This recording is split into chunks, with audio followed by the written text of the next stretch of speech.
Hello everyone, welcome to the Big Guy Garage. If you're new here, please hit that like, share, and subscribe button. If you're returning to watch videos, please hit that share button. We really need your support, but this is what we do here. Classics, rat rods, hot rods, resto mods.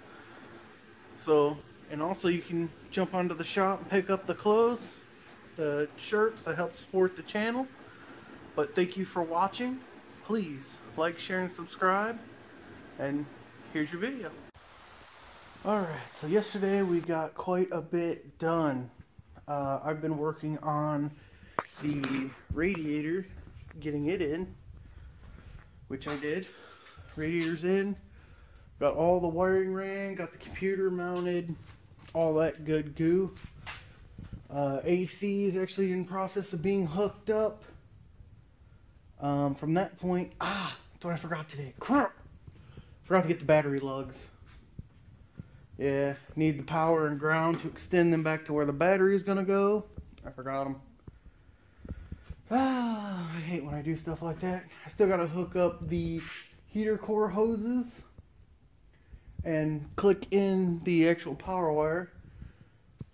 Scott got the wipers in and working yesterday. And we're also in process of getting the gauge cluster in after I rip my shoulder off on the door. There's like the wiper motors like right here, and they're pretty big. We get them off eBay. They're like universal kits. Comes with the arms, the motors, and everything. But space is a premium on these things, so we got to make it fit. But that's in there.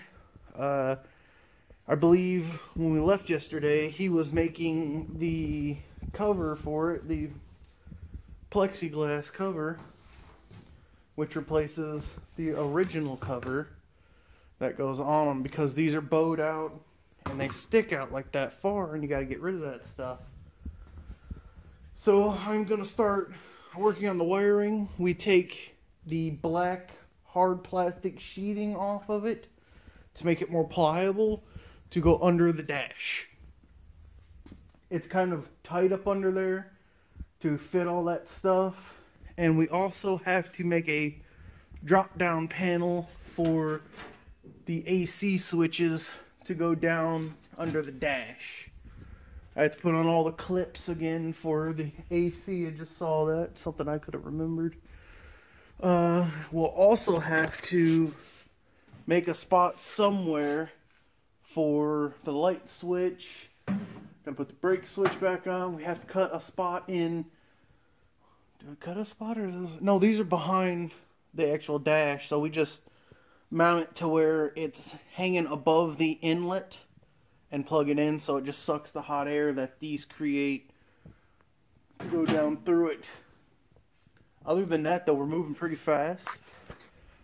I'd say by the end of today, he should have the gauges in, the dash harness, and starting to get the steering column in. And we U-bolt them up to the bottom of the dash.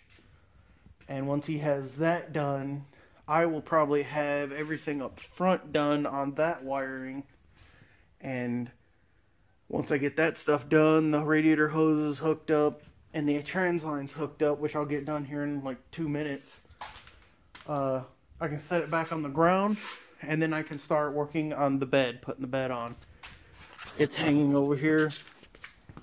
Now the owner came, and on these beds, the what do they call the wood railing that holds the wood, you know, inside. On these are actually welded, the last two here and there. So we already took the other strips out. He's got them off. We did not want to cut these off, but what he wants us to do is match up the holes that were in the original pieces we cut out here to make room. That's what the white marks are.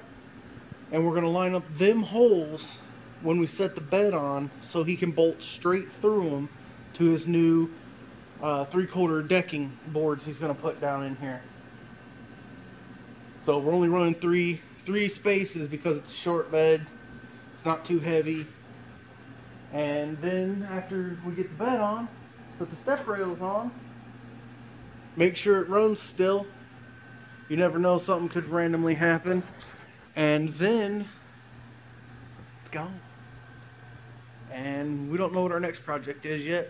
We're in a tough decision between the C10s or his 49, I believe it is, 49 Windsor sedan. It's pretty cool. I would like to do it myself, actually, because I've never done a car. And if we do a car, hopefully he'll let me put a system in it. I want to put a system in there just because, you know, it's awesome. But keep watching. Hit up the store. There's new Hemi D shirts on there. I made a new, Scott Rod, which is Scott's blue truck that we did the paint and stuff on. The 80 swap that we did. What else is on there? Rust Red, the one where I showed you how to make the cab corners, is on there. That's a pretty cool truck. And then these. And all that funding goes to making the channel better. And it also goes to help, you know, make what we build better for you guys. Other than that, watch, share, subscribe, please. And thank you. Alright, so the other day I had showed you we had got, what was it, the front clip on? Well, yeah, it was the other day. I didn't work yesterday. A bad headache, but anyway. We are working on trying to get the radiator and everything to fit. But since then, we've put the new wheels on. These are actually Dodge Dakota spares. The guy had powder coated black.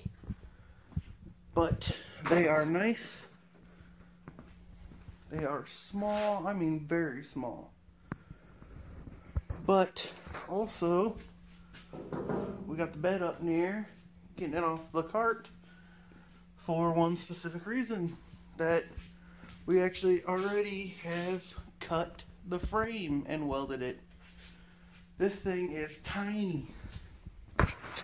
Very tiny. It's a little bitty truck. Look at that. 108 inch. So right there is where we welded both sides. I gotta make some plates today for the back side to make sure they're good and strong. That's the whole thing. Make sure it's strong. And we always weld the plates on the inside of the frame, unless they're fully boxed and you can't get into them. Then we'll weld them on the outside, because they're fully boxed. They're actually probably stronger than anything. But that's what I gotta make today.